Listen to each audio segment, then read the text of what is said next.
अस्सलाम वालेकुम दोस्तों, मैं ਤੁਹਾਡਾ ਭਰਾ ਮੀਆਂ ਮੁਹੰਮਦ ਅਫਜ਼ਲ ਬੱਟੂ ਤੇ ਤੁਸੀਂ ਵੇਖਦੇ ਪਏ ਹੋ ਡਿਜੀਟਲ ਕਿਸਾਨ ਪਾਕਿਸਤਾਨ। ਕਿਸਾਨ ਵੀਰ ਬ్రో, ਬੈਕ ਸਾਈਡ ਤੇ ਟਰਬਾਈਨ ਦਾ ਬੋਰ ਹੈ ਜਨਾਬ। 5 ਸਾਲ ਚੱਲੀ ਹੈ। 5 ਸਾਲ ਤੋਂ ਬਾਅਦ ਖਰਾਬੀ ਆ ਗਈ ਹੈ ਤੇ ਮਿਸਤਰੀ ਸਾਹਿਬ ਮੌਜੂਦ ਹੈਗੇ ਨੇ, ਨਵੇਂ ਕਨੈਕਸ਼ਨ ਵੀ ਲਗਾਉਂਦੇ ਨੇ ਟਰਬਾਈਨਾਂ ਦੇ, ਉਸ ਦੇ ਨਾਲ ਨਾਲ ਮੁਰੰਮਤ ਵੀ ਕਰਦੇ ਨੇ। ਤੇ ਆਓ ਚਲਿਏ ਪੂਰੀ ਤਫਸੀਲ ਲਈਏ ਵੀ 5 ਸਾਲ ਤੋਂ ਬਾਅਦ ਇਹਨੂੰ ਕੀ ਹੋ ਗਿਆ ਹੈ ਜੀ। अस्सलाम वालेकुम भाईजान, की हाल है? तबीयत ठीक है? ਸ਼ੁਕਰ ਅੱਲਾਹ ਦਾ ਜੀ। ਇਹ ਮੈਨੂੰ ਦੱਸੋ ਟਰਬਾਈਨ ਨੂੰ ਕੀ ਕਰ ਦਿੱਤਾ ਜੀ? ਇਹ ਮੀਆਂ ਸਾਹਿਬ 5 ਸਾਲ ਹੋ ਗਏ ਨੇ ਲੱਗੇ ਨੂੰ। ਜੀ ਉਸ ਤੋਂ ਬਾਅਦ ਜਿੱਥੇ ਡੋਰੀ ਪੈਂਦੀ ਹੈ ਅੱਛਾ, ਉਹ ਪਾਕਨ ਦੀ ਢਿੱਲੀ ਹੋ ਗਈ ਸੀ। ਠੀਕ ਹੈ। ਉਹ ਹੁਣ ਨਿਕਾਲੀ ਹੈ, ਕੱਢ ਕੇ ਤੇ ਉਹਦੇ ਹੁਣ ਬੁਸ਼ ਲਾਇਆ। ਅੱਛਾ ਬੁਸ਼ ਲਾ ਕੇ ਨਵੀਂ ਸ਼ਾਫਟ ਪਾਈ ਸਟੀਲ ਦੀ, ਪਾ ਕੇ ਤੇ ਉਹਨੇ ਚਲਾਉਣ ਲੱਗੇ। ਅੱਛਾ, ਇਹ ਪਹਿਲੇ ਜਦੋਂ ਨਵੀਂ ਲੱਗੀ ਹੈ ਉਦੋਂ ਸਟੀਲ ਵਾਲੇ ਬੁਸ਼ ਨਹੀਂ ਲੱਗੇ ਹੋਏ ਹੈ, ਉਹ ਕਿਹੜੇ ਲੱਗੇ ਹੋਏ ਸਨ? ਨਹੀਂ, ਉਹ ਨਾ ਪਾਕਨ ਪਾਈ ਵੀ ਸੀ, ਉਹ ਅੱਛਾ। ਦੱਸ ਗਈ ਹੈ। ਘਸ ਗਈ ਹੈ, ਦੱਸ ਗਈ ਤੇ ਹੁਣ ਦੁਬਾਰਾ ਉਹਦੇ ਫਿਰ ਲਾਉਣ ਲੱਗੇ। ਦੁਬਾਰਾ ਲਾਉਂਦੇ ਪਏ ਨੇ। ਹਾਂਜੀ, ਲਾ ਕੇ ਤੇ ਉਹਨੂੰ ਚਲਾਉਣ ਲੱਗੇ। ਇਹ ਹੁਣ ਜਿਹੜਾ ਤੁਸੀਂ ਬੁਸ਼ ਲਗਾਉਂਦੇ ਪਏ ਹੋ ਜਾਂ ਪਾਕਿੰਗ ਸਿਸਟਮ ਕਰਦੇ ਪਏ ਹੋ, ਇਹ ਕੋਈ ਵਲੈਤੀ ਕਰਦੇ ਪਏ ਹੋ, ਦੇਸੀ ਕਰਦੇ ਪਏ ਹੋ, ਇਹਦੀ ਕੋਈ ਖੂਬੀਆਂ ਖਾਮੀਆਂ ਦੱਸੋ ਤੇ ਮੈਨੂੰ ਵਿਖਾਓ ਕਿਹੜਾ ਹੈਗਾ? ਇਹਦੇ ਚ ਨਾ ਜੀ, ਇਹ ਵੇਖੋ ਨਾ ਜੀ, ਇਹਦੇ ਚ ਪਿੱਤਲ ਦਾ ਬੁਸ਼ ਲਾਇਆ ਹੈ। ਇਹ ਵੇਖੋ। ਇਹ ਵਾਲਾ ਪਿੱਤਲ ਦਾ? ਹਾਂਜੀ। ਅੱਛਾ, ਉਸ ਤੋਂ ਬਾਅਦ ਇਹ ਸਟੀਲ ਦੀ ਸ਼ਾਫਟ ਪਾ ਦਿੱਤੀ। ਇਹ ਵਾਲੀ? ਅੱਛਾ ਅੱਛਾ ਅੱਛੀ ਨਹੀਂ ਹੁੰਦੀ ਕਾਲ ਨਾਲ। ਇਹ ਸਟੀਲ ਵਾਲੀ ਆ ਗਈ। ਹਾਂਜੀ। ਠੀਕ ਹੋ ਗਿਆ। ਅੱਛਾ, ਜਿਹੜੀ ਪਹਿਲੇ ਪਾਈ ਹੋਈ ਉਹ ਲੋਹੇ ਦੀ ਜਾਂ ਸਟੀਲ ਦੀ ਹੈ? ਲੋਹੇ ਦੀ ਹੈ ਜੀ। ਅੱਛਾ, ਇਹ ਲੋਹੇ ਦੀ ਹੈ। ਇਹ ਲੋਹੇ ਦੀ ਤੇ ਅਗਰ ਮੈਂ ਮਗਨਾਤੀ ਲਾਵਾਂ ਉਹਨੂੰ ਤੇ ਉਹ ਮੈਨੂੰ ਲੱਗ ਜਾਵੇ ਤਾਂ ਇਹ ਫੇਰ? ਲੱਗੇਗਾ ਜੀ, ਅੱਛਾ, ਚੈੱਕ ਕਰ ਲਓ ਜੀ। ਚੈੱਕ ਕਰ ਲੈਣੇ, ਪਰ ਹੁਣ ਮੇਰੇ ਕੋਲ ਮਗਨਾਤੀਸ ਕੋਈ ਨਹੀਂ ਹੈਗਾ, ਮੈਂ ਤੁਹਾਡੇ ਤੇ ਇਤਬਾਰ ਕਰ ਜਾਣਾ। ਅਸੀਂ ਲੈ ਲੈਣੇ ਜੀ। ਨਹੀਂ, ਕੋਈ ਲੋੜ ਨਹੀਂ ਹੈਗੀ, ਤੁਹਾਡੇ ਤੇ ਮੈਨੂੰ ਇਤਬਾਰ ਹੈ। ਅੱਛਾ, ਇਹ ਮੈਨੂੰ ਦੱਸੋ ਵੀ ਇਹ 5 ਸਾਲ ਚੱਲ ਗਈ, ਉਹ ਹੁਣ ਕਿੰਨਾ ਅਰਸਾ ਚੱਲੇਗੀ? ਇਹ ਇਨਸ਼ਾਅੱਲਾ ਇਹ ਟਰਬਾਈਨ ਦੇ ਨਾਲ ਹੀ ਚੱਲੇਗੀ। ਹੰਡੇ ਨਾਲ ਹੀ ਚੱਲੇਗੀ। ਤੇ ਹੁਣ ਤੁਸੀਂ ਇਹਨੂੰ ਸੈਟਿੰਗ ਕਰੋਗੇ? ਹਾਂਜੀ। ਚਲ ਪਾਓ ਖਾਂ ਕਿਸ ਤਰੀਕੇ ਇਹਨੂੰ ਪਾਉਂਦੇ ਜੇ। ਤੇ ਦੋਸਤੋ 30 ਹਾਰਸ ਪਾਵਰ ਦੀ ਮੋਟਰ ਹੈ ਜਨਾਬ, ਤੇ 6 ਦੀ ਡਿਲੀਵਰੀ ਪਾਈਪ ਹੈਗੀ ਜੇ। 6 ਦਾ ਪ੍ਰੈਸ਼ਰ ਇਹਨਾਂ ਭਰ ਕੇ ਕੱਢਦੀ ਹੈ ਤੇ ਪਾਣੀ ਤੇ ਛੱਡਦੀ ਨੇ ਵਲ ਤੇ ਤਕਰੀਬਨ ਜਿਹੜਾ ਬੋਰ ਇਹਦਾ 300 ਫੁੱਟ ਤੱਕ ਹੈਗਾ ਜੇ। ਇਹ ਜਨਾਬ ਮਾਸ਼ਾਅੱਲਾ ਸੈਟਿੰਗ ਕਰਦੇ ਪਏ ਨੇ। ਫਿਰ ਤੁਹਾਨੂੰ ਜਨਾਬ ਪ੍ਰੈਸ਼ਰ ਜਿਹੜਾ ਹੈ ਉਹ ਵੀ ਵਿਖਾਵਾਂਗੇ। ਜਵੇਦ ਭਾਈ, ਮੈਨੂੰ ਦੱਸੋ ਵੀ ਅਗਰ ਕੋਈ ਕਹਿੰਦਾ ਵੀ ਮੈਂ ਜਨਾਬ ਟਰਬਾਈਨ ਦਾ ਬੋਰ ਕਰਵਾਉਣਾ ਹੈ, ਨਵਾਂ ਲਵਾਉਣਾ, ਤੇ ਤੁਸੀਂ ਕਰ ਦਿੰਦੇ ਜੇ? ਹਰ ਚੀਜ਼ ਦੀ ਸਹੂਲਤ ਮੌਜੂਦ ਹੈ? ਹਾਂਜੀ ਹਾਂਜੀ, ਸਭ ਕੁਝ ਜੀ। ਅਗਰ ਕੋਈ ਕਹਿੰਦਾ ਰਿਪੇਅਰ ਕਰਨੀ ਹੈ ਤਾਂ ਆਪਾਂ ਰਿਪੇਅਰ ਵੀ ਕਰ ਦਿੰਦੇ ਵੀ ਹਾਂ। ਹੋਵੇਗੀ। ਇਹ ਤੁਹਾਡਾ ਕੋਈ ਥਾਂ ਟਿਕਾਣਾ ਕਿੱਥੇ ਹੈ? ਸਾਡਾ ਥਾਂ ਟਿਕਾਣਾ ਦੁਪਾਲਪੁਰ ਰਿਜ਼ਵੀ ਚੌਕ। ਅੱਛਾ, ਟੋਲ ਅੱਲਾਹ ਤੋਕਲ। ਗੁੱਡ ਹੋ ਗਿਆ ਜੀ। ਤੇ ਕਿਸਾਨ ਵੀਰ ਭਰਾਓ, ਇਹਨੂੰ ਫਿੱਟ ਕਰਦੇ ਨੇ, ਚਲਾਉਂਦੇ ਨੇ, ਤੇ ਸਕਰੀਨ ਦੇ ਉੱਪਰ ਜਨਾਬ ਜਵੇਦ ਭਾਈ ਦਾ ਨੰਬਰ ਦਿੱਤਾ ਜਾਵੇਗਾ। ਅਗਰ ਕੋਈ ਦੋਸਤ ਨਵਾਂ ਕਨੈਕਸ਼ਨ ਲਗਵਾਉਣਾ ਚਾਹੁੰਦਾ ਹੈ ਜਾਂ ਸਾਡੇ ਤਹਿਸੀਲ ਦੁਪਾਲਪੁਰ ਦੇ ਜੇ ਨੇੜੇ ਤੇੜੇ ਅਗਰ ਕਿਸੇ ਦੀ ਕੋਈ ਟਰਬਾਈਨ ਖਰਾਬ ਹੋ ਗਈ ਤਾਂ ਉਹ ਵੀ ਇਹ ਬਣਾ ਦੇਵੇਗਾ ਇਨਸ਼ਾਅੱਲਾ। ਜਿੱਥੇ ਵੀ ਹੋਵੇ ਉੱਥੇ ਇਨਸ਼ਾਅੱਲਾ ਕਰ ਦਿਆਂਗੇ। ਕਿੰਨੇ ਜ਼ਿਲ੍ਹੇ ਜਾ ਸਕਣਾ? ਉਕਾੜਾ, ਪਾਕਪਤਨ, ਬਾਬਲ ਨਗਰ ਜਾਂ ਪੂਰੇ ਪੰਜਾਬ ਵਿੱਚ ਹੀ? ਪੂਰੇ ਪੰਜਾਬ ਵਿੱਚ ਵੇਖ ਲੈਣੀ ਕਿਸੇ ਪੁੱਠੇ ਪਾਸੇ ਨਾ ਜਾ ਖਲਮੀ, ਕੱਚੇ ਦੇ ਇਲਾਕੇ 'ਚ ਉੱਥੇ ਦਾ ਫੜਿਆ ਪਿਆ ਉਵੇਂ ਹੀ। ਕੱਚੇ ਇਲਾਕੇ ਤੋਂ ਜਾਣਾ ਚਾਹੀਦਾ। ਲਓ ਜੀ, ਕਹਿੰਦਾ ਕੱਚੇ ਦੇ ਇਲਾਕੇ ਤੇ ਜਾਣਾ ਚਾਹੀਦਾ, ਤੇ ਚਲਾ ਗਿਆ ਤੇ ਫਿਰ ਮੇਰਾ ਖਿਆਲ ਹੈ ਆਪਣੇ ਰਿਸ਼ਤੇਦਾਰਾਂ ਨੂੰ ਵੀ ਰੋਕੇਗਾ। ਤੇ ਬਿਹਤਰ ਹੈ ਵੀ ਇਹ ਉਕਾੜਾ, ਪਾਕਪਤਨ ਤੇ ਬਾਬਲ ਨਗਰ ਦੇ ਏਰੀਏ 'ਚ ਇਹ ਜਨਾਬ ਟਰਬਾਈਨਾਂ ਲਗਾਵੇ। ਇਹ ਇਲਾਕਾ ਹੀ ਕਾਫੀ ਹੈ। ਤੇ 6 ਦੀ ਡਿਲੀਵਰੀ ਹੈ। ਅੱਛਾ, ਇਹਨੂੰ ਪਹਿਲੇ ਪੈਪ ਹੋਰ ਲੱਗਿਆ ਹੋਇਆ ਸੀ ਛੋਟਾ, ਹੁਣ ਤੁਸੀਂ ਵੱਡਾ ਲਗਾਉਂਦੇ ਪਏ ਹੋ? ਉਹ ਐਸਾ ਉਹ ਕਿਹੜਾ ਉਹਦੇ ਪ੍ਰੈਸ਼ਰ ਜ਼ਿਆਦਾ ਹੈ, ਲੋਡ ਹੈਗਾ ਸੀ ਅੱਛਾ, ਉਹਦਾ ਇਹ ਲਾਵਾਂਗੇ ਥੋੜਾ ਈਜ਼ੀ ਚੱਲ ਜਾਏਗਾ। ਇਹ 6 ਦਾ ਹੈ, ਤੋਂ ਅਗਲਾ ਕਿੰਨਾ ਜਾਂਦਾ? 5 ਦਾ ਹੈਗਾ। ਅਗਲਾ 5 ਦਾ ਸੀ ਵੀ ਉਹ ਨਵਾਂ ਪੈਪ ਆ ਗਿਆ ਹੈ। ਹਾਂਜੀ, ਉਹ 6 ਨਵਾਂ ਲਿਆਂਦਾ, ਪੁਰਾਣੀ ਡਿਲੀਵਰੀ ਸੀ। ਅੱਛਾ, ਇਹ ਪੁਰਾਣੀ ਪਾਣੀ ਹੈਗੀ। ਇਹਦੇ ਤੋਂ ਜ਼ਿਆਦਾ ਸੀ। ਪਾਣੀ ਓਵਰ ਸੀ ਹਾਂਜੀ। ਤੇ ਉਹ ਲੋਡ ਬਣਾਉਂਦਾ ਸੀ। ਹੁਣ ਮਤਲਬ ਵੀ ਜਿਹੜੀ ਮੋਟਰ ਹੈ ਉਹ ਵੀ ਆਸਾਨੀ ਨਾਲ ਚੱਲੇਗੀ। ਅੱਛਾ ਅੱਛਾ, ਗੁੱਡ ਹੋ ਗਿਆ ਜੀ। ਅੱਛਾ ਕਰੋ ਜੀ।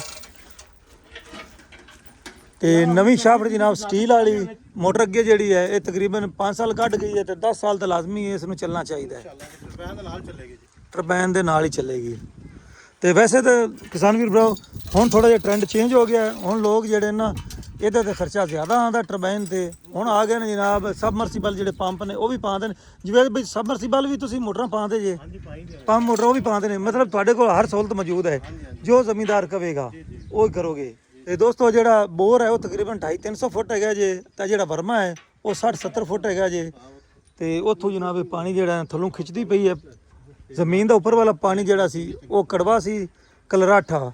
ਤੇ ਇਹ ਜਦੋਂ ਦੀ ਟਰਬਾਈਨ ਲਗਾਈ ਹੈ ਜਿਹੜਾ ਪਾਣੀ ਹੈ ਉਹ ਥੋੜਾ ਮਿੱਠਾ ਹੋ ਗਿਆ ਤੇ ਜ਼ਮੀਨਾਂ ਵਾਸਤੇ ਅੱਛਾ ਹੋ ਗਿਆ, ਤੇ ਜ਼ਮੀਨਾਂ ਜਿਹੜੀਆਂ ਨੇ ਚੰਗੀ ਪੈਦਾਵਾਰ ਦੇਣ ਲੱਗ ਪਈਆਂ ਨੇ। ਲੈ ਵੀ ਦੋਸਤੋ, ਮੋਟਰ ਦਾ ਵਕਤ ਆ ਗਿਆ, ਹੁਣ ਮੋਟਰ ਫਿੱਟ ਕਰਨ ਲੱਗੇ ਨੇ। ਆ ਥੱਲੇ ਵਾਲਾ ਜਿਹੜਾ ਪੈਪ ਹੈ ਕਿੰਨੇ 16 ਇੰਚੀ ਦਾ ਹੈ? 12 ਇੰਚੀ ਦਾ ਬੜਾ ਵੱਡਾ ਪੈਪ ਹੈ ਥੱਲੇ ਵਾਲਾ ਦੋਸਤੋ। ਤੇ ਜਿਹੜੀ ਵਿੱਚ ਸੁਰਖੀ ਜਾਂਦੀ ਪਈ ਜਿਹਦੇ ਵਿੱਚ ਵਰਮਾ ਹੈ, ਇਹ ਕਿੰਨੇ 6 ਦਾ 7 ਦਾ? 10 फुट के लगभग। अच्छा अच्छा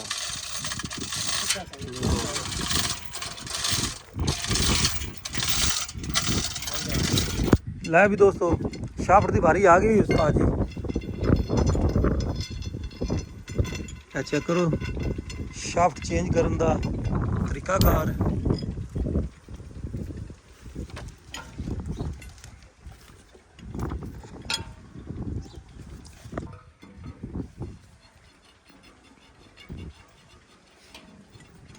ਉਸਤਾਦ ਨੇ ਪੈਪ ਰੰਚ ਪਕੜ ਲਿਆ ਜੀ ਤੇ ਮੇਰਾ ਖਿਆਲ ਹੈ ਵੀ ਇਸੇ ਤਰੀਕੇ ਚੀਜ਼ਾਂ ਕਾਬੂ ਆਉਂਦੀਆਂ ਨੇ ਤਕੜੀ ਸ਼ੈ ਨਾਲ ਹੀ। ਅੱਛਾ ਇਹ ਕੀ ਚੀਜ਼ ਹੈ?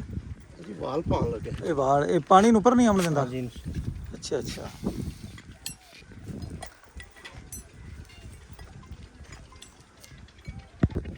ਜਵੇਦ ਭਈ ਤੁਸੀਂ 4-5 ਲਾ ਦਿੱਤੇ ਨੇ ਵਾਲ ਜੇ बोकी ना ला जो बोकी ना थले जाए।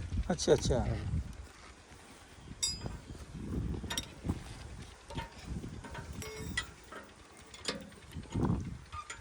ਇਹ ਆ ਗਿਆ ਜੀ ਮੇਨ ਮੁੱਦਾ ਜਿਹੜਾ ਖਰਾਬ ਹੋਇਆ ਸੀ ਤਾਂ ਹੁਣ ਇਹਨੂੰ ਹੁਣ ਇਹਨੂੰ ਪਾ ਦਿੱਤਾ ਹੈ।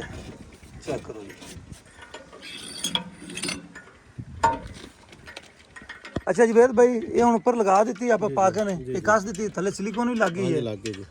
ਤੇ ਹੁਣ ਇਸ ਤੋਂ ਬਾਅਦ ਆਪਾਂ ਮੋਟਰ ਰੱਖਾਂਗੇ। नहीं जी इसको पाकन करनी थी। अच्छा पाकन में कसांगे? हाँ जी डोरी अच्छा, करके जी जी उस तो बाद मोटर रखेंगे। जी ठीक हो गया।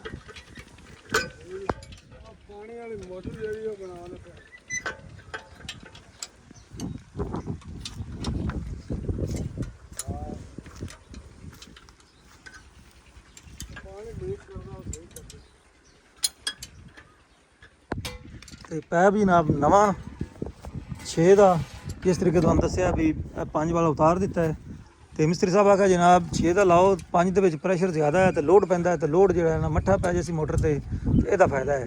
ਖਰਚਾ ਕਰਵਾ ਦਿੱਤਾ ਸੋ ਹੁਣ ਵੇਖਨੇ ਆ ਵੀ ਕੋਈ ਫਰਕ ਪੈਂਦਾ ਐਂਪੀਅਰਾਂ ਤੇ ਜਾਂ ਨਹੀਂ ਪੈਂਦਾ। ਉਸਤਾਦ ਜੀ ਇਹ ਛਾਪਰ ਪਾਈ ਆਂਦੇ ਹੋ ਇਹ ਕੀ ਕਰਦੇ ਪਏ ਪਾਗਨ ਹੈ? हाँ जी पाकन है जी। ਤਾਂ ਪਾਗਨ ਦਾ ਡੋਰੀ ਨਾ ਕਰੀਂਦੀ ਹੈ ਤੇ ਇਹ ਛਾਪਰ ਤੁਸੀਂ ਇਸਤੇਮਾਲ ਕਰਦੇ ਪਏ ਖਾਦ शापर ਵਾਲਾ दा जेड़ा हैगा ना जी ये उनदे नाल कामयाब है। ਹੈ? ये उनदे नाल कामयाब है। अच्छा चलो ठीक हो गया जी। बेला खड़ी जनाब बारी आ गई मोटर दी ते उस्ताद वेर ने जनाब चुकनी शुरू कर दी है तुरपाई के जरिए। जबरदस्त जी ये हाँ लाइव दोस्तों फिटिंग की तरफ है काम शुरू। वापसी बड़ी तेजी में जा रही है।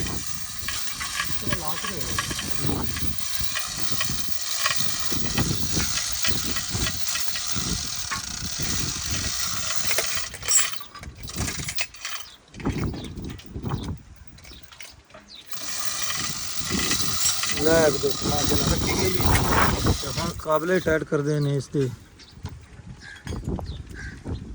दोस्तों तकरीबन हर चीज़ फिट हो गई है जी।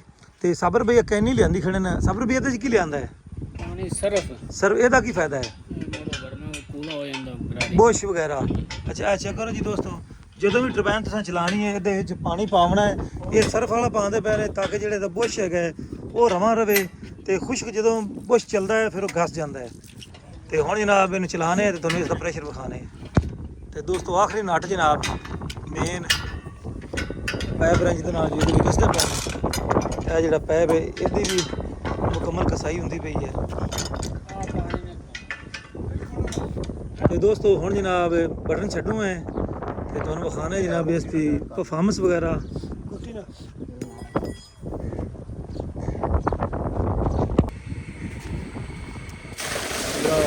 माशाल्लाह तेरा पैप जनाब फुल प्रेशर है क्या बात है जबरदस्त।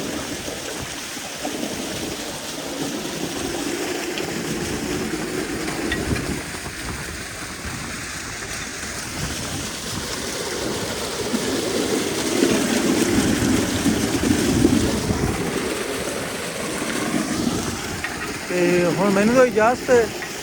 ਤੁਹਾਡਾ ਭਰਾ ਮੀਆਂ ਮੁਹੰਮਦ ਅਫਜ਼ਲ ਬੱਟੂ ਅੱਲਾ ਹਾਫਿਜ਼ ਪਾਕਿਸਤਾਨ ਜ਼ਿੰਦਾਬਾਦ।